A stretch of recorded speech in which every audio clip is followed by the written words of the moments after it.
Bonsoir, édition spéciale du 7-8 politique. En ce lundi 14 décembre, nous allons revenir sur les élections du second tour des élections régionales pour l'Île-de-France, alors que vous allez voir apparaître les résultats justement pour notre région et cette victoire de Valérie Pécresse, 43,80% des suffrages exprimés. La liste républicain UDI-Modem qui remporte 121 sièges sur les 209 possibles. La gauche qui perd cette région qu'elle détenait depuis 17 ans. Et puis, voyez aussi ces chiffres, ce sont les résultats pour les Yvelines, 34,41%. Seulement pour le Parti socialiste, Europe Écologie et le Front de gauche. En 2010, au précédent scrutin, la même alliance totalisait 49,45%. Pour commenter ces différents résultats, trois invités en plateau. Alexandra Dublanche, bonsoir. Bonsoir. Pour les Républicains, adjointe à la politique de la ville, au transport à Sartrouville, vous êtes candidate élue à la région, donc ce soir. Gaëlle Kergouki, bonsoir. Bonsoir. Et bienvenue en plateau, candidate PS dans les Yvelines. Et François Simeoni, bonsoir. Bonsoir. Vous aussi candidat pour le Front National sur cette liste Yvelines. Le Front National qui aura des élus dans cette nouvelle assemblée. Ce n'était pas le cas en 2010. Cette fois-ci, la formation de Marine Le Pen aura 22 sièges. Pour les Républicains, quelle analyse vous faites de ces résultats, pour commencer ? Écoutez, tout d'abord, merci pour cette invitation. C'est une victoire amplement méritée. C'est le fruit d'un travail depuis des années de Valérie Pécresse et de ses colistiers, de ses militants sur le terrain, dans toutes les circonscriptions d'Île-de-France. Il y a plus de 150 déplacements dans 100 circonscriptions, à nouveau et à nouveau. Donc le travail vraiment qui a fini par payer.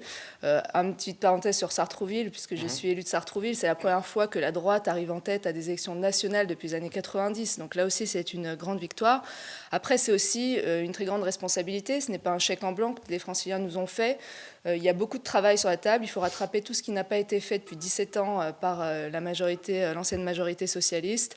Il y a des dossiers très importants dans les Yvelines sur lesquels il faut qu'on avance rapidement. Je pense à la tangentielle nord, je pense à Éole, la rénovation de certains lycées. Donc voilà, c'est une grande responsabilité et beaucoup de travail. Peut-être juste un mot sur cette déclaration de Benoît Hamon. C'était ce matin sur l'antenne de France Info. Valérie Pécresse a été élue sur son programme par des électeurs du Front National. Écoutez, moi, c'est une image de cette campagne. Ça a été toujours des petites phrases de la part de l'équipe opposée. Il n'y a pas eu de travail de fond. Nous, on propose des solutions pour les Français. Il n'y a pas de la Valérie Pécresse, elle est la candidate de tous les Franciliens, la présidente de tous les Franciliens. Il n'y a pas de on a été élu sur ces électeurs-là plutôt que d'autres. On n'oppose pas. Elle a su rassembler dès le début, et c'est ce qui a fait sa victoire. François Simeoni, je vous fais réagir, je vous passerai la parole juste après, mais puisqu'on parlait du Front National et de ses électeurs, on verra tout à l'heure le détail des chiffres, mais une partie de vos électeurs ne vous ont pas sollicité une deuxième fois lors du second tour. Non, c'est pas tout à fait ça. En fait, moi, vous perdez des voix dans l'entre-deux tours. Je tiens à les remercier déjà, ces électeurs. Ils étaient très nombreux à avoir porté un suffrage sur le Front National au premier tour.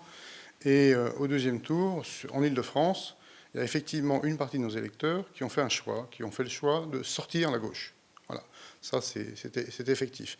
Maintenant, ce choix amène quand même, si on regarde les chiffres, au niveau des voix, il faut relativiser, parce qu'au premier tour, sur l'Île-de-France, et plus particulièrement sur les Yvelines, on était en progression encore.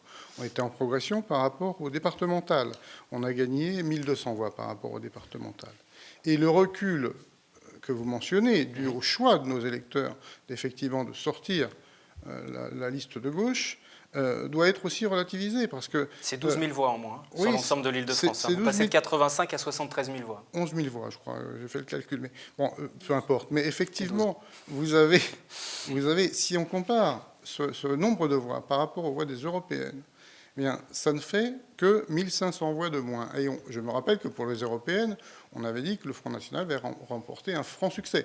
Donc vous voyez qu'il y a finalement une évolution peu importante. Et puis, encore une fois, je précise que c'est un choix des électeurs du Front National. En deuxième tour, vous savez très bien qu'on Pour vous, c'est le vote utile. C'était un vote utile pour les électeurs de faire sortir la gauche. C'était une volonté d'éliminer de la gauche, voilà. Bon, maintenant, je pense que ces électeurs reviendront à nous sans aucune difficulté. Et au point de vue national, vous avez vu ce qui s'est passé. On ne peut pas parler d'échec au Front National. On augmente en nombre de voix. On est à 6,6 millions de Français qui votent pour nous. En progression encore par rapport aux élections précédentes. On est à 30%. des Français. Alors, il faudra leur expliquer comment, avec ces résultats-là, on ne décroche pas de région. Alors, c'est vrai que les sondages nous donnaient gagnants dans les régions, mais ce n'était que des sondages. Hein. Maintenant, expliquons aux Français pourquoi, avec ces résultats-là, on n'a que... Ils sont allés voter. Oui, d'accord, mais effectivement... Ils se sont exprimés. Non, mais exact. Mais le mode de scrutin fait qu'on remporte 0 région, ce qui est complètement anormal. Le mode de scrutin fait qu'on n'a que 2 députés, ce qui est anormal, qu'on n'a que 2 sénateurs, ce qui est anormal. Donc voilà, je pense que les Français vont réfléchir à tout ça, et notamment aussi les électeurs de droite, ils vont faire la part des choses. Certains disent... ils critiquent les résultats de PACA et du Nord en disant on a été élu, d'accord, mais on a été élu avec les voix de la gauche. On va rester sur les résultats de l'Île-de-France. Je reviendrai vers vous juste après pour le Parti socialiste à présent. À l'issue du premier tour, Claude Barthelone qui affichait la gauche. C'est le premier parti, c'est la première formation en Île-de-France. Forcément, hier, c'était un petit peu plus compliqué hier soir. Oui, alors je pense qu'il faut rappeler qu'on n'était pas forcément parti favori dans ce scrutin, et je crois que la gauche fait un résultat plutôt honorable, même si c'est évidemment une déception de perdre cette région, surtout quand on voit le bilan de Jean-Paul Huchon et le bilan de l'ensemble des élus de gauche sur la région Île-de-France. Cependant, je crois qu'on a réussi à rassembler la gauche au second tour, ça on le voit très nettement, avec une participation importante et une hausse de participation aussi au second tour, notamment dans les quartiers populaires. Je crois que c'est significatif et que ça doit nous amener à continuer à aller vers ces quartiers, à continuer à parler à ces quartiers et à faire de la politique aussi pour ces gens qui ont besoin de la gauche au niveau de l'Île-de-France. Après, je voulais revenir sur ce que vous disiez sur effectivement le fait que Valérie Pécresse a été élue en grande partie avec les voix du Front National. Alors, c'est pas moi qui l'ai dit, c'est Benoît Hamon ce matin. Oui, c'est la question que vous posiez, la question que vous posiez en introduction, et je pense que ça, il faut l'analyser sereinement. C'est-à-dire que ça n'est pas le fruit du hasard, c'est une construction, hein, ça a été construit par Valérie Pécresse, par son équipe, avec une campagne qui a été ancrée très à droite. Je pense notamment sous le travail de fond qui a été fait avec un certain nombre de groupes de droite assez radicales, avec la Manif pour tous aussi, enfin voilà, avec un certain nombre de groupes de droite. Donc une vraie stratégie pour aller chercher les voix du Front National, stratégie qui est par ailleurs assumée par un certain nombre de militants, d'élus UMP du département et de notre territoire, et puis qui se voit aussi dans les actes très concrètement. Quand on a assez récemment des élus UMP, des adjoints au maire sur Saint-Quentin-en-Yvelines ou sur le département plus largement, qui reprennent publiquement des propos du Front National, qui relaient sur les réseaux sociaux, là encore, des propos de groupuscules d'extrême droite, sur des attaques à des colistiers de Claude Barthelone, ou encore récemment un élu du département qui m'expliquait que les migrants, les milliers de femmes et d'enfants qui meurent en Méditerranée, ça n'est que le résultat d'une sélection naturelle. Donc on a quand même une radicalisation et une porosité extrêmement forte entre le Front National et l'UMP, qui n'est pas le fruit du hasard, qui n'est pas juste de la petite phrase, mais qui est vraiment une construction qui doit nous interroger, parce que je pense que ça pose un vrai problème en termes démocratiques. Vous souhaitiez réagir ? Oui, tout à fait. Voilà, encore une fois, c'est tout à fait révélateur de cette campagne, stigmatisation de certains électeurs, les uns contre les autres, on les oppose. Valérie Pécresse, ce qu'elle a voulu dans cette campagne, c'est répondre aux besoins, aux attentes des citoyens. Qu'est-ce qu'ils veulent ? Ils veulent de la sécurité après les terribles événements que nous avons vécus récemment. Ils veulent de l'emploi.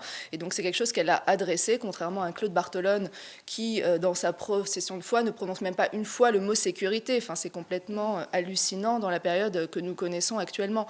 Donc non, il n'y a pas de stratégie pour aller prendre des voix je ne sais où. Il y a une réponse aux besoins et aux attentes des franciliens, et les électeurs l'ont entendu et l'ont reconnu et l'ont plébiscité. Juste très rapidement, je pense qu'il y a une différence entre répondre à des attentes, à des problématiques posées par nos concitoyens, posées par des électeurs, et courir après les thèses du Front National. Et je pense que c'est là où on a un vrai risque en termes démocratiques, c'est quand la droite dite républicaine, qui traditionnellement s'est toujours opposée au Front National, quand cette droite-là se met à courir après les thèses du Front National, à reprendre les thèmes du Front National et les propositions du Front National aussi, je pense que là, il y a un vrai risque et il y a une vraie inquiétude, et que c'est de la responsabilité des élus de se poser ces questions-là. François Simoni, bien sûr, est-ce qu'on parle de vous ? Bien sûr, on parle beaucoup de nous, hein, comme on ressort la menace fasciste, là. Donc, je tiens quand même à préciser que les propos haineux, ils ont été largement partagés, et notamment par la gauche, puisque je fais allusion à la campagne de Manuel Valls, qui a, je dis campagne, parce qu'effectivement, c'était le directeur de campagne, puisqu'il disait tout simplement que voter pour le Front National, c'était amener à la guerre civile. Je prends la circulaire envoyée par Claude Barthelone aux électeurs, où il était dit qu'en Île-de-France, on avait évité la morsure du Front National. Donc je pense que je dois mordre, sûrement, hein, comme tous les gens du Front National. des propos très très graves ont été tenus sur un site, sur le site de l'Obs, une tribune où quelqu'un appelait, un docteur je crois, appelait au viol des électrices du Front National. J'ai pas vu aucune réaction voilà, vis-à-vis de ces faits inqualifiables.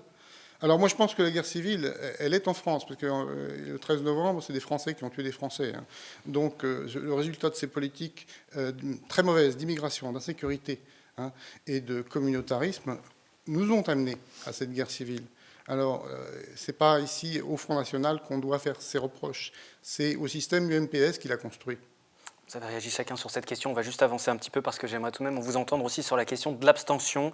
L'abstention qui est moins forte sur ce deuxième tour que la semaine dernière, 41,59% dans l'intégralité de la France contre 45,54% pour l'Île-de-France. C'est un petit peu moins bien et spécifiquement dans les Yvelines, 43% des inscrits ne se sont toujours pas déplacés. François Simeoni, je vais rester avec vous tout simplement parce qu'à Mantes-la-Ville, c'est une commune que le Front National dirige dans le département. C'est plus de 53% d'abstention et le FN termine d'ailleurs 3e derrière la gauche et la droite. Écoutez, au premier tour, vous avez vu ce qui s'est passé. Le Front National, ça a été un plébiscite pour le Front National. Vous avez, dans les mairies tenues par le Front National, des scores qui sont allés jusqu'à 60%. Mais là, sur le second tour, spécifiquement. La problématique du second tour, je vous l'ai expliqué. Les gens, au second tour, ont souhaité, une partie de notre électorat a souhaité sortir la gauche.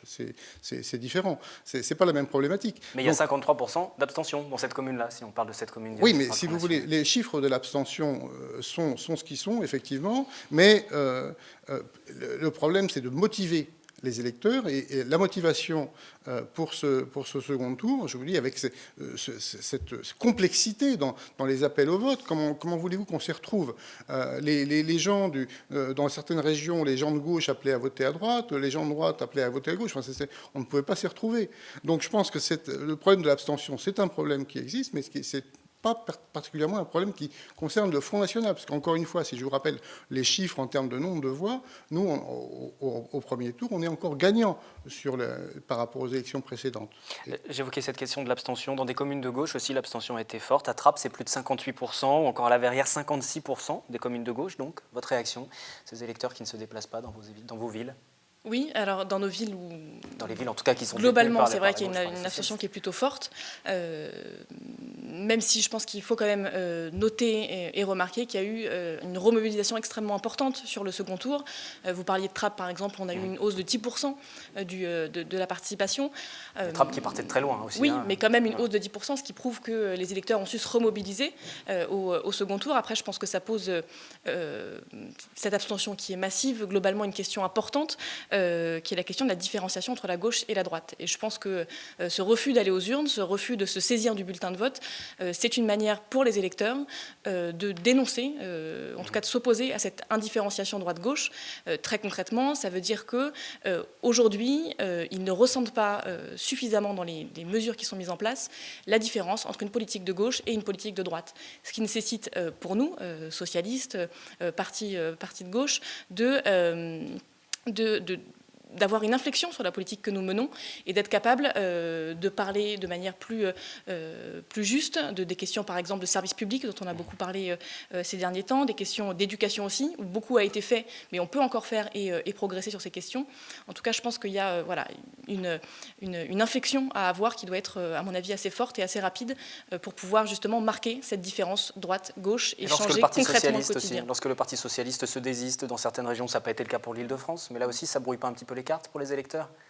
Je pense que dans certaines régions, le choix a été fait effectivement parce que les socialistes ont considéré qu'il y avait un risque fort que le Front National prenne les régions et que ça fait partie des réflexes républicains que l'on a d'être capable de se désister, ce qui, je vous l'accorde, n'est pas forcément la règle qui est appliquée systématiquement du côté de la droite, mais en tout cas pour nous, il a toujours été clair que nous devions nous opposer à la victoire du Front National, et je pense que de ce point de vue-là, on peut être soulagé qu'aucune région ne passe au Front National lors de ces élections. Pour les Républicains, sur l'abstention?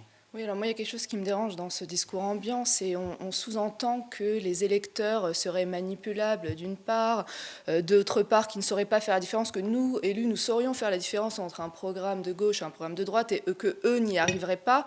Je pense qu'ils ont très bien vu la différence. D'ailleurs, Valérie Pécresse a gagné 120 000 voix par rapport au premier tour dans les Yvelines, et ils savent faire la différence entre un parti qui n'a pas voulu débattre, qui n'avait pas de programme, qui avait une absence de programme totale, qui a fui tous les débats, et un parti qui travaille depuis des années avec des solutions concrètes, des propositions concrètes.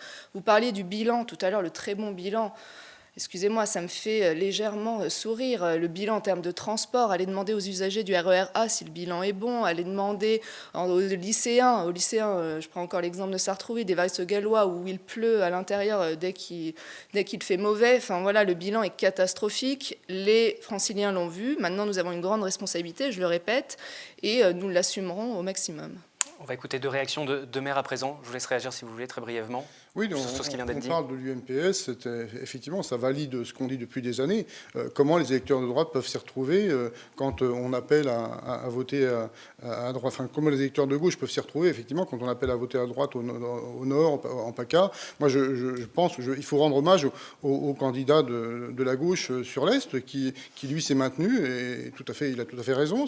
Ça valide, c'est véritablement un choix démocratique. Comme ça, les gens peuvent s'exprimer. Je trouve ça scandaleux qu'on puisse, effectivement, jouer avec donner des consignes de vote qui n'ont aucun sens. On va écouter deux réactions de maires à présent, je vous le disais. Celle du maire de Trappes tout d'abord. Dans sa ville, la liste de Claude Barthelone a atteint les plus de 61%. On le disait, l'abstention a été forte, même si elle est un petit peu moins forte qu'au premier tour. On écoute le maire de Trappes, Guy Malanda.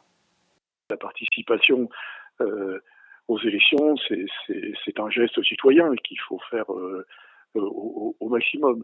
Mais on a 10% de plus de votants, et quand je regarde la moyenne du taux d'abstention ou du taux de participation, ce qui est la même chose dans l'autre sens, on est toujours entre 40 et 45 ici à Trappes. Si je regarde la ville avant de regarder l'extérieur, d'abord une mobilisation des habitants, puisque nous avons 1500 votants de plus que lors du premier tour. Et deuxièmement, une réaffirmation des choix républicains, philosophiques et politiques de la majorité de la population, puisqu'on est à 61,8 pour la liste de Barthelone, qui correspond à l'union de la gauche. Et donc, j'en suis satisfait pour la ville de Trappes, et ça nous encourage à continuer l'action politique que nous menons. Pour la Verrière à présent, ville communiste, 58% des électeurs se sont prononcés pour Claude Barthelone. Le report à gauche a bien fonctionné. Pierre Laurent du Front de gauche faisait au premier tour autour de 16%. La Verrière est une commune de gauche. Nous avions fait le score le plus important de la gauche au premier tour. Nous sommes la deuxième au second tour, sans que nous ayons de candidats sur la liste, avec un maire qui n'était pas candidat. Donc c'est effectivement un très bon score de la gauche, mais ça marque l'attachement de la Verrière et des Verriérois aux valeurs de gauche, qu'ils aimeraient sans doute voir mieux portées à tous les niveaux, y compris au niveau gouvernemental. Donc je pense que c'est un bon vote, et c'est un vote en même temps d'attente et d'agacement pour ceux qui ne sont pas allés voter. Voilà pour ces deux réactions sur Saint-Quentin en Yvelines. On va se focaliser un petit peu plus sur cette victoire de Valérie Pécresse. Valérie Pécresse qui fait basculer l'Île-de-France à droite après 17 ans à gauche avec Jean-Paul Huchon. Concrètement, qu'est-ce qui va changer demain ? Déjà, on va prendre les problèmes à bras-le-corps, ce qui n'a pas été fait depuis 17 ans. La gauche s'est complètement laissée embourber dans les habitudes, dans l'inaction. Et donc voilà, Valérie Pécresse, quand on la connaît un peu, c'est une femme d'action. C'est une femme de parole et une femme d'action. Et donc elle parle d'un bouclier de sécurité à mettre en place. Tout à fait, ça va être sa priorité, mesures, ça va être de réorienter le budget de la région sur la sécurité. Il avait été divisé par 5 par la gauche. Quand on connaît la situation actuelle, c'est assez aberrant. Donc voilà, ça va être sa priorité. Également l'emploi, bien sûr, avec une grande conférence sur l'emploi dès le mois de janvier, avec tous les acteurs, pour mettre cela au devant des priorités de la région, comme ça aurait dû être le cas pendant 18 ans. Sur les priorités, les nouvelles priorités de la région, qu'est-ce que ça vous inspire ? Oui, moi je le disais, je pense que j'ai une inquiétude au vu des conditions dans lesquelles Valérie Pécresse a été élue, une inquiétude quand je vois par exemple les dispositifs qui ont été mis en place par la gauche. Je pense par exemple au pass contraception dans les lycées.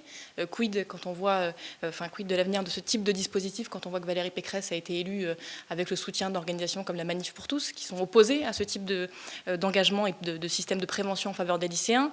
Quel avenir pour le chèque santé aussi, qui était une aide à destination des étudiants boursiers pour qu'ils puissent accéder à une complémentaire santé. Quel avenir sur le pass Navigo, le demi-tarif. Il faut rappeler que Valérie Pécresse était vent debout, s'est opposée, puis a changé d'avis et à nouveau été contre le passage du pass Navigo à 50% pour tous, ce qui est une vraie mesure de pouvoir d'achat, notamment pour les habitants des banlieues et pour les Yvelinois en particulier. Donc quel avenir pour ce type de dispositif? Et puis on parlait des transports. Moi, j'ai une vraie interrogation, c'est-à-dire qu'on nous parle d'investissement dans les transports, on va rénover du jour au lendemain quasiment toutes les rames de transport, alors qu'on sait très bien, quand on veut être sincère et honnête, que c'est des plans qui mettent du temps à être mis en œuvre, que ça ne peut pas être fait en claquant des doigts, et que la région s'était réellement investie et qu'il y a eu une progression tout au long de la mandature. Quel gage on peut donner à ce type d'engagement quand on a à la tête de la région une candidate qui revendiquait le triple des mesures d'économie par rapport à ce qui a été fait au niveau national. C'est-à-dire qu'au niveau national, le gouvernement a mis en place 50 milliards de réduction de la dépense publique. Valérie Pécresse en demandait 120 ou 130. Donc moi, j'ai un peu de mal à croire dans toutes ces promesses de campagne quand derrière, on demande de diminuer drastiquement la dépense publique. Comment va-t-elle financer ce dont elle parle aujourd'hui? Ça fait beaucoup de choses. Sur la question de la santé, du transport et puis de politique d'austérité, est-ce que ce sera à l'ordre du jour? Je voudrais dire que la première chose d'une preuve de promesses qui peuvent être tenues, c'est de montrer comment on finance un programme. Et Valérie Pécresse, parmi tous les candidats, était la seule à expliquer point par point, ligne par ligne, comment elle finançait chacune de ces mesures, alors qu'on n'a rien vu de l'autre côté. On n'a rien vu. Elle a proposé 400 millions d'économies. Quant au pass Navigo unique, encore de la mésinformation, de la désinformation, comme tout au long de cette campagne, elle a dit qu'elle ne le remettrait pas en cause. Elle a voté contre dans les débats quand ça a été mis en place. Parce qu'on se pose encore une question, nous, c'est comment on finance tout ça. Enfin, vous proposez des mesures sans vous demander comment on les finance. C'est l'argent des franciliens, c'est les impôts, nouvelles mesures sans qu'elles soient financées. Donc voilà, nous, elle a eu le mérite de se poser la question comment on le finance.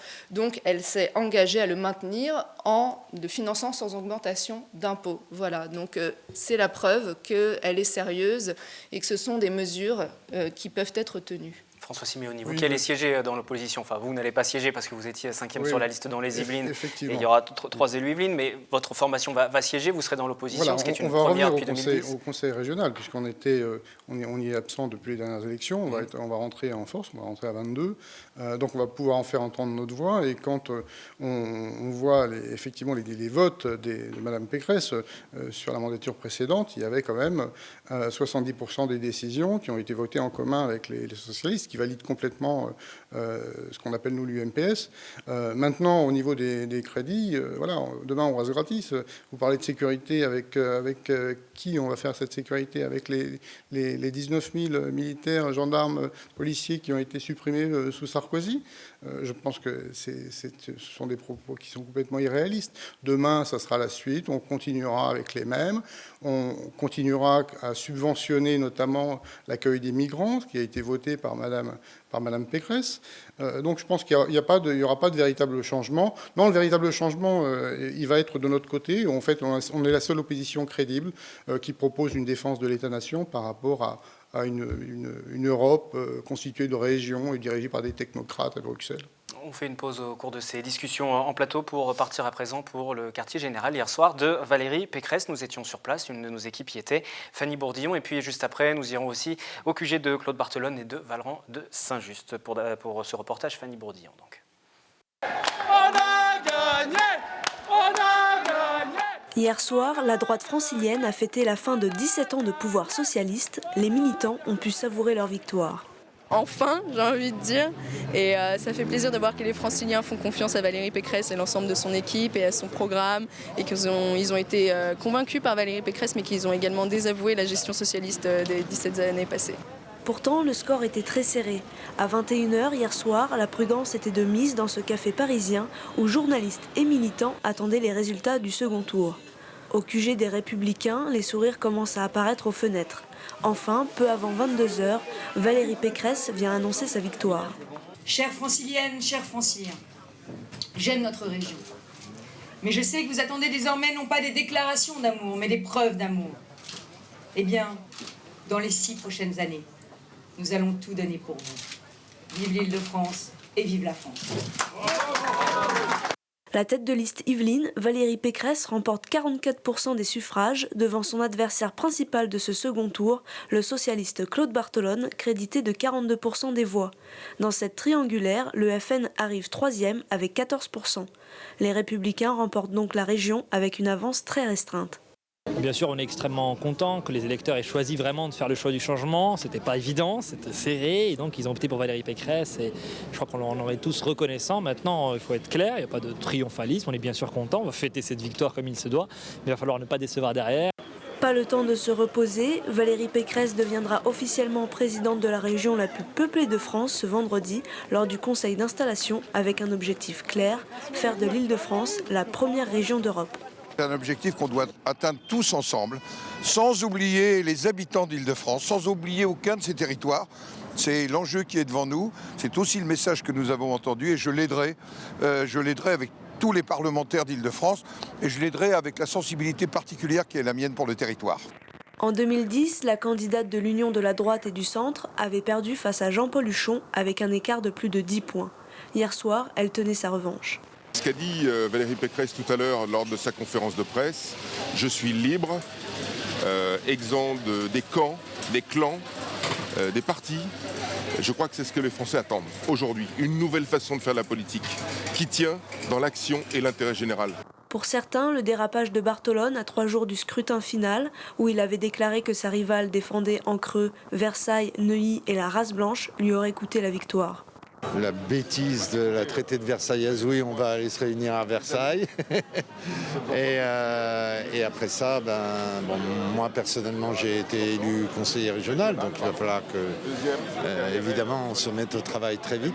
C'était une campagne très rude, vraiment, j'espère qu'on va en tirer tous des leçons, parce qu'il y a encore une fois, il y a des expressions qui ont été utilisées, surtout entre les deux tours, qui n'étaient pas dignes. Avec 121 sièges au conseil régional, Valérie Pécresse remporte cette région phare de 12 millions d'habitants.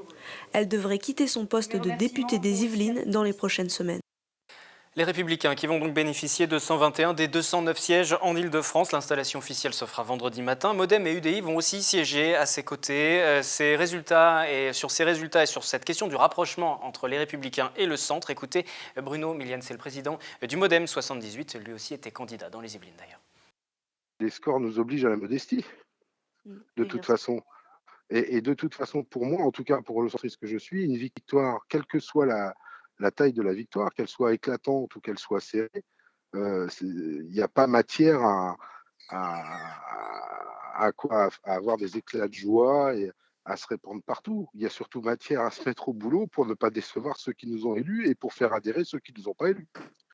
Si vous venez de nous rejoindre, nous parlons aujourd'hui des résultats sur le second tour en Île-de-France avec une attention particulière sur les Yvelines. Concernant l'agglomération de Saint-Quentin en Yvelines à présent, une nouvelle fois, la droite est en tête, mais la gauche résiste. À Guyancourt, par exemple, presque 52% pour Claude Barthelone. Sur Montigny, le Bretonneux, 47% contre 43%. Mais l'écart en termes de voix n'est pas si important entre les deux candidats. Écoutez le maire de Montigny, également président de la communauté d'agglomération de Saint-Quentin, le divers droite Michel Logier. C'est au micro de Mickaël Elmidoro. Valérie Pécresse confirme son résultat du premier tour, parce qu'elle était déjà en tête et elle le reste au second tour. Et je veux dire, la grande satisfaction, c'est que d'habitude, aux élections générales, c'est-à-dire dès que le maire de Montigny n'est pas en course, c'est toujours la gauche qui s'impose à Montigny.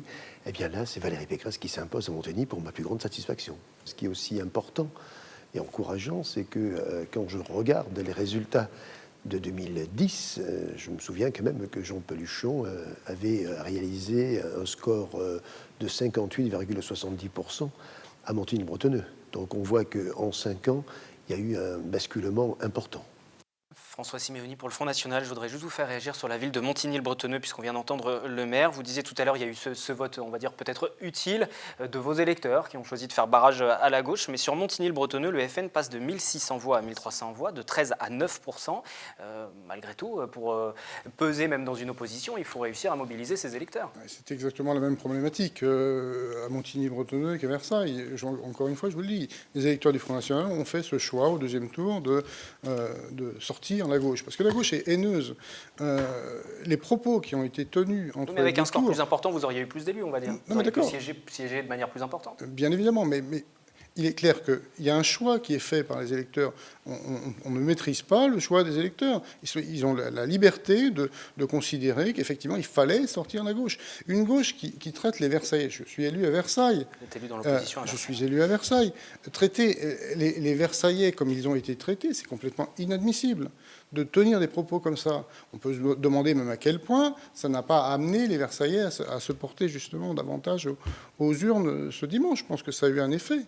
On va écouter une nouvelle fois le président de l'agglomération de Saint-Quentin-en-Yvelines. Il nous parle de l'ensemble des résultats sur cette agglomération sur Saint-Quentin-en-Yvelines. Dans 4 des 7 communes, Valérie Pécresse est en tête. Valérie Pécresse s'impose dans beaucoup de villes. Alors certes, elle réalise aussi des scores importants dans les villes tenues par la gauche, notamment à Guyancourt, à La Verrière et à Trappes. Mais je veux dire, ce sont des scores tout relatifs qu'il faut regarder, puisque là aussi, si je regarde les résultats de 2010, les scores étaient beaucoup plus importants, puisque c'était beaucoup plus de 70%, on était presque à 80% des résultats pour Jean-Paul Huchon. Donc on voit bien que là, l'électorat de gauche s'effrite au niveau de l'agglomération de Saint-Quentin. Une réaction à présent pour le Parti Socialiste cette fois-ci, puisqu'on parle de Saint-Quentin-en-Yvelines, vous qui connaissez l'agglomération de Saint-Quentin, puisque vous siégez dans l'opposition sur la ville d'Elancourt. Une réaction au global sur ce qui vient d'être dit? Alors au global, c'est vrai que sur Saint-Quentin-en-Yvelines, le résultat est plutôt bon pour l'ensemble de la gauche, puisque la gauche arrive en tête, Claude Barthelone arrive en tête sur la communauté d'agglomération de Saint-Quentin-en-Yvelines avec 46% des voix devant Valérie Pécresse. Sur la 11e circonscription, qui est la circonscription Trappes, Elancourt, La Verrière, circonscription de Benoît Hamon, la gauche là aussi arrive en tête, donc des résultats plutôt satisfaisants. Et pour ce qui me concerne à Elancourt, on a aussi eu un vrai travail de fond, de mobilisation pour Claude des électeurs. Barthelone et 46% pour Valérie Pécresse. Oui, avec quand même la gauche qui arrive en tête sur 11 bureaux sur 19, donc sur plus de la moitié des bureaux de vote, donc des résultats qui sont plutôt satisfaisants de ce point de vue-là, d'un point de vue local, et qui montrent que voilà, le travail de mobilisation doit se poursuivre et permettre à nos électeurs de se mobiliser. C'est ce qu'on a entendu dimanche soir sur les plateaux télé au niveau national. Tout le monde a gagné en fait. C'est un petit peu ça? Comment vous analysez ça, de voir aussi que la gauche a résisté? Bah écoutez, nous en tout cas, pour parler des Républicains, dans les Yvelines, on multiplie par 2 notre nombre d'élus. Donc c'est une vraie victoire de la liste de Valérie Pécresse dans les Yvelines. Au niveau national, on passe de 1 région républicaine à 7 régions. Donc là, effectivement, c'est une victoire pour la droite par rapport à la gauche qui s'écroule. Et donc voilà, il suffit de regarder les chiffres pour comprendre ce qui s'est passé. Le département est maintenant à droite. L'agglomération, la plupart des agglomérations sont aussi à droite. La gauche qui a aussi perdu de nombreuses communes lors des dernières municipales. Nous sommes allés rencontrer le maire d'Elancourt, justement Jean-Michel Fourgousse. Lui est aussi le premier adjoint chargé de l'économie à la communauté d'agglomération de Saint-Quentin-en-Yvelines. Qu'attend-il maintenant de Valérie Pécresse, puisque tous les voyants sont au vert pour la droite? Écoutez, je pense que Mme Pécresse, elle a plus une culture économique. Elle sait attirer les talents, elle sait attirer les capitaux. Elle ne prend pas des mesures idéologiques contre le monde de l'entreprise. Donc elle est capable de créer un climat de confiance, de restaurer aussi un climat avec l'Europe, parce que la région ne profitait plus des aides européennes, parce que l'Europe est socio-libérale. Nous, on va pouvoir construire des projets régions, départements, CASQI, bien sûr beaucoup plus fructueux, parce qu'on avait beaucoup de mal à travailler avec eux. Et je compte sur Mme Pécresse, elle l'a dit dans sa campagne, pour que vraiment rétablir la justice, l'équité entre les gens, entre les communes, et puis surtout retrouver un niveau d'investissement. Mme Pécresse qui connaît le monde économique, qui connaît le monde de la R&D, la recherche et du développement, savoir sur quel secteur vous allez investir, c'est très important. Il faut comprendre la recherche. Et je veux dire, moi, je lui fais totale confiance, en tout cas, et je suis très heureux de son arrivée, bien sûr, à la tête de l'Île-de-France. Dans quelques instants, nous irons au QG de Claude Barthelone à Paris, où les équipes de TV Fil étaient également présentes. On fait juste un petit détour par Magny-les-Hameaux. C'est une ville qui est détenue par le Parti socialiste, mais là-bas, le score a été très serré, 44,55% pour Valérie Pécresse contre 43,21% pour Claude Barthelone. Nous allons entendre tout de suite le maire de la commune et la responsable de son opposition, Aurore Berger, qui connaît bien Valérie Pécresse, puisqu'elle a été également dans son équipe de campagne, mais en 2010. Au niveau de l'Île-de-France, forcément une déception, logique. Après, la liste que je soutenais avec Claude Barthelone et le Rassemblement de gauche n'était pas favori non plus sur l'ensemble, vu le contexte politique national. Une déception de ce côté, et puis un constat qui est que le Rassemblement de la gauche, de manière générale, est un vrai enjeu aujourd'hui, et c'est ce travail-là qu'il faut réussir à faire maintenant. Nous devons travailler toutes et tous sur le lien social, pour lutter contre la peur de l'autre. Et c'est tout le travail qu'on a engagé à Magny-les-Hameaux, mais qui est pas terminé. Et on le voit bien, les soubresauts réguliers que nous pouvons voir au moment des crises. Ça confirme le premier tour où Valérie était arrivée en tête. C'est évidemment une grande satisfaction, c'est-à-dire que depuis que moi je suis impliquée à Magny, maintenant ça fait quelques années, on travaille et on travaille beaucoup. Je pense que tout simplement, au moins le travail paye. Je crois que ce qui a fait la différence par rapport à 2010, c'est que Valérie Pécresse était totalement libre dans cette campagne et qu'elle a fait sa campagne. Elle ne s'est rien laissé imposer. Elle ne s'est laissé imposer personne, aucune thématique de campagne. Elle a dit ce qu'elle avait à dire. Elle a fait la campagne comme elle entendait la faire, sur le terrain, au plus près. Nous partons tout de suite donc pour le QG de Claude Barthelone à Paris. Vous avez vécu la soirée électorale du côté de Valérie Pécresse. Voici comment cela s'est déroulé du côté du Parti socialiste et de ses alliés Europe Écologie et Front de Gauche. Il faut attendre la fin du dépouillement. Cette affaire va jouer à quelques milliers de voix et pour l'instant, on ne peut pas dire qui gagne. Ce qu'on sait, c'est que le FN fait moins que ce qui était prévu et que c'est à touche-touche. Attente et tension hier soir au QG de Claude Barthelone. Le candidat socialiste est dans un premier temps annoncé perdant face à la candidate de la droite, Valérie Pécresse. Elle a préparé les choses très tôt. Mais bon, attendre. On est dans l'état d'esprit qu'on attend, on se dit que rien n'est joué, qu'il reste encore des bureaux à dépouiller. Donc on se dit à la fois, pour l'instant c'est mauvais, mais il y a encore cet espoir. Donc c'est un peu bizarre, c'est un peu mitigé. La liste Union de la droite menée par Valérie Pécresse obtient 43,80% des suffrages en Île-de-France. C'est seulement 1,5 point de plus que Claude Barthelone. Un résultat serré après un premier tour encourageant pour la gauche, tout parti compris, avec 40% des suffrages. Je remercie les uns et les autres d'avoir su dépasser nos différences pour parvenir à l'unité. Une nouvelle majorité va s'installer au Conseil régional d'Île-de-France. En républicain, je lui souhaite bonne chance car il s'agit avant tout de la réussite de tous les Franciliens. On sait ce qu'est la clé du second tour en Île-de-France, c'est qu'il y a des électeurs du Front National qui ont voté Valérie Pécresse, là où manifestement c'est pas forcément le cas ailleurs. En tout cas en Île-de-France, il y a eu des transferts de voix du Front National vers Valérie Pécresse, en raison notamment d'une campagne qui a été une campagne qui a, du côté de Valérie Pécresse, fait des électeurs du Front National la principale cible, en tout cas de ces différentes déclarations. Elle les a séduits, ça a marché suffisamment pour la mettre devant nous. Dans les Yvelines, la différence entre les deux premières listes est bien plus significative avec 6 points d'écart au bénéfice de Valérie Pécresse. Claude Barthelone obtient, lui, 34% des voix. À l'échelle de Saint-Quentin-en-Yvelines, c'est à Trappes que le candidat socialiste obtient son meilleur score avec 61% des suffrages. Ce qui est sûr, c'est que dans les quartiers populaires, il y a eu un sursaut de mobilisation. Moi, je le vois sur la ville, moi je suis de Trappes, on est à plus de 60% pour la gauche. Donc il y a eu une mobilisation, mais avec une participation qui reste encore largement insuffisante. On le voit sur le 93 aussi, où même s'il y a une majorité pour la gauche, en nombre de voix, c'est difficile. Pour ce second tour, Claude Barthelone avait fusionné ses listes avec celles des écologistes et du Front de Gauche. Je prends acte des résultats et je félicite Valérie Pécresse et ses colistiers. C'est la règle démocratique. Les élections donnent un gagnant et un perdant. En ce qui nous concerne, nous aurons un groupe au sein du Conseil régional et on continuera à défendre un projet écologiste pour la région et on sera attentif à tous les dossiers. La dynamique pour la gauche au deuxième tour, elle était évidente. Sinon, nous n'aurions pas fait un tel score au deuxième tour. Valérie Pécresse remporte la région de 1 point seulement. Et on peut s'interroger sur les raisons du score qui est le sien au deuxième tour aujourd'hui quand on voit l'affaiblissement du Front National. Si nous avons bénéficié d'un très bon report des écologistes et du Front de gauche sur la candidature de Claude Barthelone, le Front National a porté ses voix en partie sur Valérie Pécresse. À l'issue de ce second tour, l'Union de la gauche obtient 66 sièges sur les 209 que compte le Conseil régional d'Île-de-France. Ce que je voudrais savoir, c'est parce qu'on parlait de l'union de la gauche, notamment avec ce reportage, et puis on l'a vu avec l'alliance qui s'est faite autour de la gauche et du Parti socialiste. Demain, comment vous allez siéger? Il y aura un seul et unique groupe? Une seule voix pour la gauche? Tout le monde sera d'accord?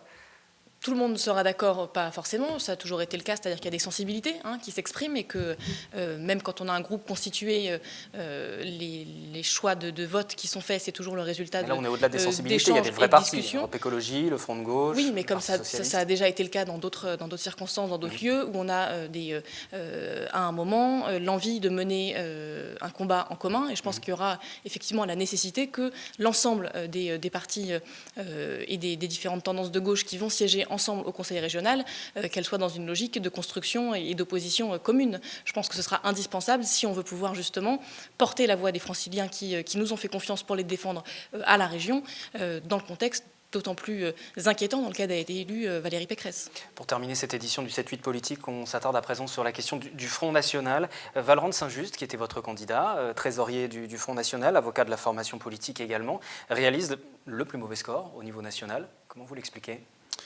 La région Île-de-France est traditionnellement une région qui n'est pas effectivement excellente pour nous en termes de voix. Je pense qu'il y a... Les sondages, au moment, sur le premier tour, ils tournaient normalement autour de 25%, qu'il n'a jamais atteint. Oui, mais les sondages, vous savez, souvent on peut supposer qu'ils surestiment un petit peu pour après dire, voilà, le Front National n'a pas réussi son challenge, mais je pense que c'est... les 25% n'ont jamais été atteints en Île-de-France. Alors, pourquoi et qu'est-ce qu'il nous reste comme travail à faire pour convaincre? Je pense qu'il faut effectivement, puisque, comme je l'ai dit, le débat sur les idées au niveau insécurité, immigration, tout ça, on l'a gagné déjà. Ce qu'il faut faire, l'effort qui reste à faire au niveau du Front National, c'est convaincre sur la validité de notre programme économique, sur la pertinence de ce programme, convaincre sur l'aptitude du Front National à diriger les exécutifs. Ce qui est très révélateur dans les mairies du Front National, où on voit qu'effectivement les scores ne font qu'augmenter. Donc les gens valident un exécutif dirigé par le Front National, mais voilà, il y a un message à faire passer, et notamment dans l'électorat de droite. Je pense qu'à l'électorat comme Versailles, Saint-Germain, il faut travailler pour leur faire comprendre effectivement que le chemin suivi par la droite pourrait les amener à des ponctions sur les comptes bancaires, parce qu'ils ne sont peut-être pas au courant, mais des directives européennes ont été prises en décembre 2013, autorisant le prélèvement sur les comptes bancaires, et ça a été validé dans les lois nationales depuis le 20 août de cette année. Votre candidat Valrand de Saint-Just, on va l'écouter tout de suite, puisqu'il était forcément à son QG, son quartier général hier soir, et les équipes de TV Fil et de Radio Sensation avec qui nous avons réalisé ce reportage également. Il n'y a pas eu de retournement de situation en faveur du Front National au second tour des régionales en Île-de-France. Le candidat du FN, Valrand de Saint-Just, troisième du premier tour avec 18,41%, a terminé également sur la dernière marche du podium ce dimanche. La liste du frontiste a obtenu 14,02% des suffrages, très loin des 43,80% de la candidate des Républicains Valérie Pécresse et des 42,18% de la liste socialiste conduite par Claude Barthelone. C'est une déception, ça n'est pas un revers politique, parce qu'encore une fois, je crois que notre nombre de voix est extrêmement important. Nous sommes, je l'ai dit, le seul parti à ne pas nous être déshonorés. Nous avons fait cela, nous arrivons à ce chiffre dans l'honneur, de façon unie et dans l'honneur. Le Front National a surtout perdu 4 points entre les deux tours dans la région Île-de-France. Dans les Yvelines, le FN est passé de 19,05% des suffrages à 14,10%. À Trappes, le parti frontiste qui avait créé la sensation en sortant deuxième des suffrages au premier tour a reculé à la 3e position derrière la candidate des Républicains Valérie Pécresse. Le FN reste tout de même en tête dans 4 communes des Yvelines. Je ne peux pas dire que ce soit satisfaisant, mais c'est un soulagement. C'est un soulagement parce que, souvenez-vous, au départemental, on avait des candidats qui se trouvaient à peu près dans la même situation au deuxième tour, et qui avaient fait 20% au premier et qui se sont retrouvés à 10 au deuxième. Donc n'avoir que 4 points de moins par rapport au premier tour, c'est satisfaisant, enfin c'est un soulagement. Malgré cette baisse, le Front National a réussi à obtenir 22 sièges sur les 209 que compte la région. En 2010, le parti n'avait aucun représentant en Île-de-France. De toute façon, mon but depuis le départ, recréer un groupe significatif au Conseil régional d'Île-de-France est évidemment atteint. Et personne ne pourra me contester cette réussite comparativement à ce qui existait auparavant, puisque nous avions 0 élu. Après les élections, place au travail, le Front National devrait s'attaquer dès les prochaines séances aux grandes thématiques économiques. On espère pouvoir favoriser des projets qui sont favorables à tous les franciliens, avec une gestion saine des finances. Personnellement, avec mon expérience financière, j'espère pouvoir apporter une analyse pertinente au niveau financier du budget et des choix de dépenses. Et on espère que l'argent du public et de l'action régionale sera bien au service des franciliens. Moi, ce que je critique, c'est le fait qu'il n'y ait que 350 millions d'euros sur 5 milliards de budget pour l'action économique. Je peux critiquer certaines actions, en proposer d'autres, etc., etc. Mais à l'aide de ce qui existe déjà, avec des novations, avec des propositions, il faudra que nous fassions connaître et que nous allions voir tout ou une bonne partie des entrepreneurs d'Île-de-France. Pour la gauche et pour M. Huchon, ça n'était pas une action prioritaire. Il ne la faisait pas connaître et il ne la travaillait pas. À nous, force d'opposition, à le faire. Les 22 conseillers régionaux du Front National prendront place lors de la première séance du Conseil régional programmé à Paris dans le 7e arrondissement, le vendredi 18 décembre. Cette édition spéciale qui touche à sa fin, prochain scrutin, ce sera en 2017. Gauche comme droite, vous avez appelé à faire barrage, en tout cas au Front National, et appelé à un sursaut républicain. C'est comme ça qu'il a été qualifié. Vous leur dites quoi aux électeurs du Front National, aujourd'hui, ce soir ? Écoutez, nous, on s'adresse à tout le monde et c'est ce qui va faire la caractéristique de Valérie Pécresse, c'est qu'elle va s'adresser à tous les franciliens. Nous n'opposons pas Trappes à Versailles, Saint-Denis à Vincennes. Nous parlons à tout le monde et voilà, on se base sur un projet. Nous allons construire un projet et il sera valable, il sera proposé à tous les franciliens. Pour la gauche, aujourd'hui, aux électeurs qui soient abstentionnistes ou en tout cas du Front National, vous leur dites quoi ? Je pense qu'il y a plusieurs choses. Je l'ai dit, je pense qu'il y a une véritable réflexion qu'on doit avoir sur la politique qui est menée et comment on arrive à s'adresser plus directement et de manière plus percutante en matière de mesures sur les services publics, sur l'action sociale, sur les salaires. Je pense que là, il y a un vrai enjeu, une vraie question qui se pose. Et puis, deuxièmement, je l'ai dit aussi, sur la question du Front National, la position pour nous est ferme, c'est-à-dire que nous refusons de courir après les thèses et les thématiques du Front National. Entendre les inquiétudes, les questions posées par les électeurs, c'est une chose. Récupérer, reprendre à son compte les réponses qui sont formulées par l'extrême droite, pour nous, ce sera toujours non. François Simeoni. Oui, écoutez, je ris parce qu'effectivement, j'ai deux temps d'un système UMPS qu'on dénonce. On en est seul, puisqu'à une époque, on nous critiquait d'être seul. On est seul face à des coalitions contre nature. Et seul, on réussit des scores jamais vus, du 45-55 en PACA. Donc, quand on est à 45-55, je pense qu'on est très près du 49-51. Et en 2017, on a un très bon espoir. Et je demande à tous les électeurs, de manière générale, tous les Français, de se motiver et de comprendre la pertinence de notre programme. Merci à tous les trois d'être venus commenter ces différents résultats. Au niveau de l'Île-de-France et du département des Yvelines. On les revoit une dernière fois, ces différents résultats pour notre région. Puis pour le département prochain, 7-8 politique, mardi prochain, 18h30 en direct. D'ici là, nous reviendrons dans le journal de vendredi sur la séance d'installation du Conseil régional. Excellente soirée sur TV Fil.